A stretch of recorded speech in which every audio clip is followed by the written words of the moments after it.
समाजाचे अध्यक्ष, वंदनीय गुरुजन वर्ग, ग्रामस्थ आणि माझ्या विद्यार्थी मित्रांनो, सर्वप्रथम तुम्हाला प्रजासत्ताक दिनाच्या हार्दिक शुभेच्छा.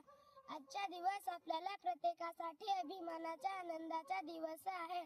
आजच्या दिवशी म्हणजे 26 जानेवारी 1950 रोजी आपल्या देशाने संविधान स्वीकारले आणि खऱ्या अर्थाने देशाचे प्रजासत्ताक राज्य सुरू झाले.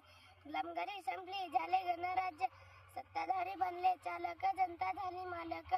प्रजासत्ताक म्हणजेच निवडलेली सत्ता कोणाला सत्तेवर बसवायला, सदन खाली खेचायचे हे ठरवण्यासाठी अधिकारी प्रजेला प्राप्त झाला. संविधानाने देशातील प्रत्येक नागरिकास समानतेचा दर्जा मिळवून दिला. प्रत्येकास विचार आणि अभिव्यक्ती स्वातंत्र्य मिळाले. न्याय, समानता व बंधुता प्रस्थापित झाली. संविधानामुळेच आज आपला देश जगातील सर्वात मोठी सशक्त लोकशाही असलेला देश बनला आहे.